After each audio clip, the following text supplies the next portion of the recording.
How's it going, everyone? College Lefty, and in this video I wanted to give you an update on my grind for 99 overall Fernando Tatis Jr. I decided that I am going to go ahead and pick him up. I'll go ahead and hide the face cam. We'll talk about his attributes. We'll talk about exactly why I think he's going to be really good.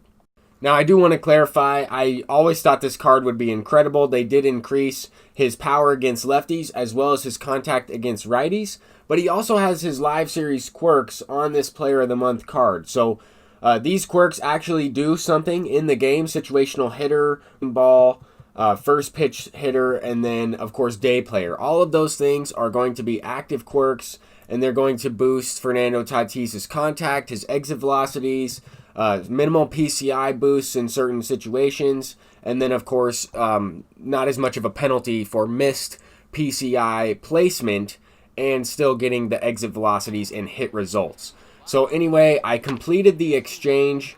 You have to exchange 50,000 points worth of specific players. I went ahead and mainly exchanged a lot of no-sell guys and got this Kyle Lewis. Now, the way to kind of do this, you can do it in a variety of ways. I decided that I'm going to do a few different things in this video. I'm going to try and tally some innings with the respective teams that you need in order to get the monthly award program points. Then, of course, we're going to get into some of the moments. Some of the moments are very simple. I'll go ahead and complete the quicker moments and then give some tips on some ones that I didn't do. But against, the computer on rookie or veteran or even all-star sometimes, I am looking to power swing. I'm pressing X every once in a while on pitches that are over the middle. I'm trying to power swing, if that makes sense. So you do have to tally individual missions alongside moments with some of these monthly award cards like Kyle Lewis, Teoscar Hernandez, Max Fried, or Max Fried. We do have, some packs along the way. I'm using this hit and quit method. I'm trying to tally innings with Rays players, Yankees players. I'm trying to complete this last mission or get this last hit with Kyle Lewis.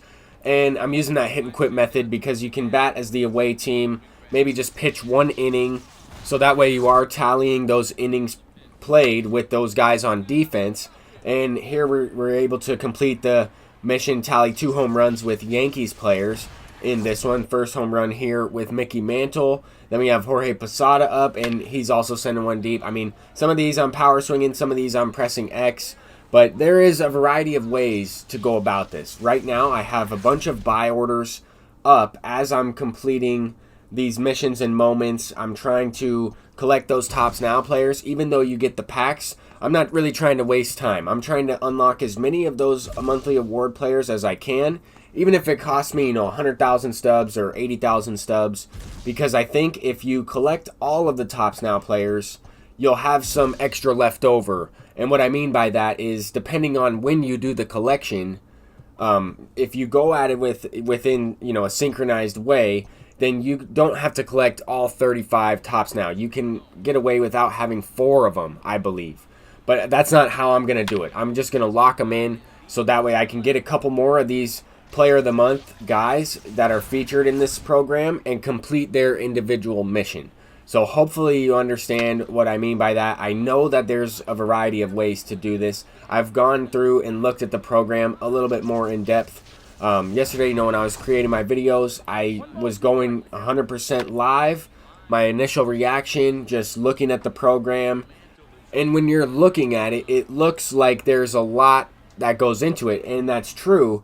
But some of these things are very quick. I mean, we're recording putouts. We're completing some of these moments that give us, 2 or 3 monthly award program points.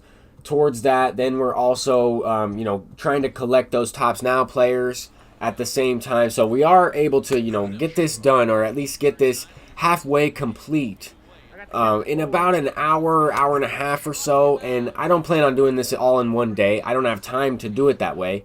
I wasn't sure if I'd be able to grind this out. And now that I'm looking at the program a little bit more in depth, and as I'm completing it, it does seem a lot easier than when you're just looking at it without any completion at all.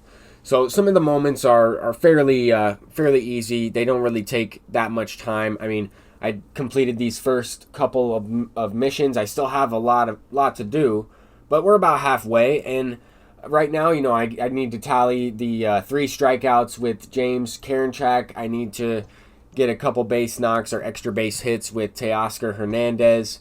And now I already have all the Tops Now players, so any packs that I get, I can just sell these players. Sure, I'm going to lose some stubs through tax because I already bought them and their price may fluctuate a little bit, but I just wanted to get that collection done to also, have these cards anyway. Why not? I mean, I have a good feeling, you guys are probably on the right track in saying that Ken Griffey Jr., Lou Gehrig, those are probably the BR rewards, or one of them we're probably going to get upcoming here, in the next week. I have 1 million stubs for that player, and I'm kind of thinking that Willie Mays could end up being in this, Showdown Extreme or Showdown Conquest Moments Extreme combination type of thing. I know that it just says, expanded programs. We're going to get more grind 99s, as they like to call it. And that's amazing. I mean, we've gotten a lot of brand new cards in the game recently. I'm trying out Clayton Kershaw, the 99 overall Clayton Kershaw. I did want to hop into this event for just one game. I didn't want to, completely say that this event's not that good without trying it. And now that I have tried it, I don't think it's that great of an event playing at Forbes Field.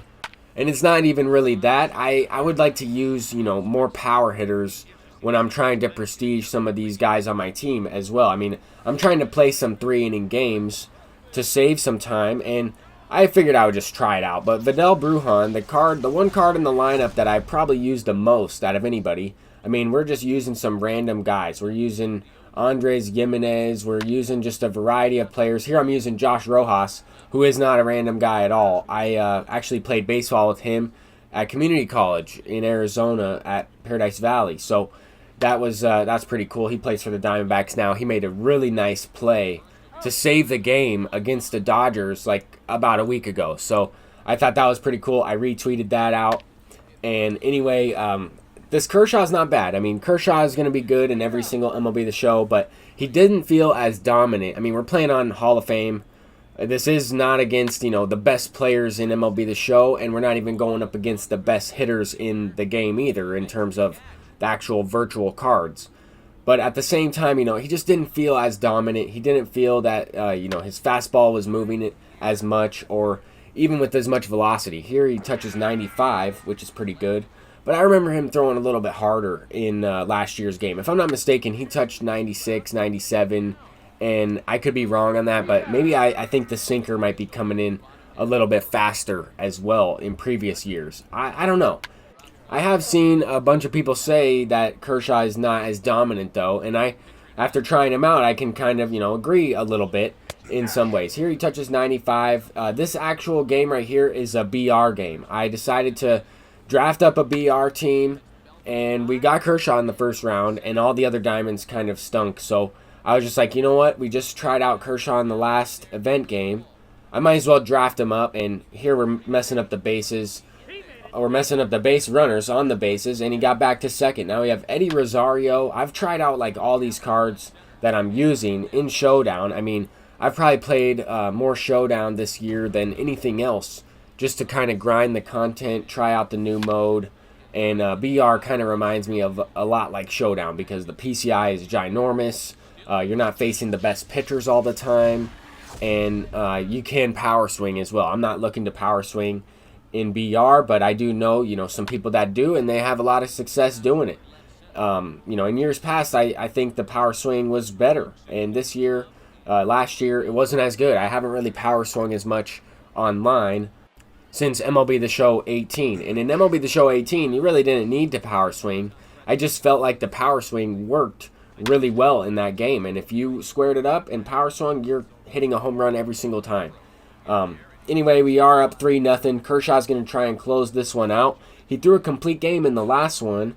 Well, a complete 3-inning game. And that's still tough to do because of the stamina. And especially after the recent patches, it just seems like stamina is crazy. I mean, you throw a pitcher out there for a few guys or a few batters, and he is tired. I mean, that's why I won't pick up Billy Wagner for 1 million stubs. I just see no point in paying 1 million stubs for a guy that's going to go out there and throw 10 pitches and then be tired and, give up a home run, just as the 94 Billy Wagner would do. So Anyway, in this game, this event, or this BR game, sorry, that's just a habit. This BR game, which I don't really play too much of, started off really weird. I mean, I'm trying to use the right stick to tag that guy out, and my dude's just jumping. But that's going to do it for this video. Hopefully you enjoyed the content. I'm about halfway to Tatis, and that was Clayton Kershaw's debut.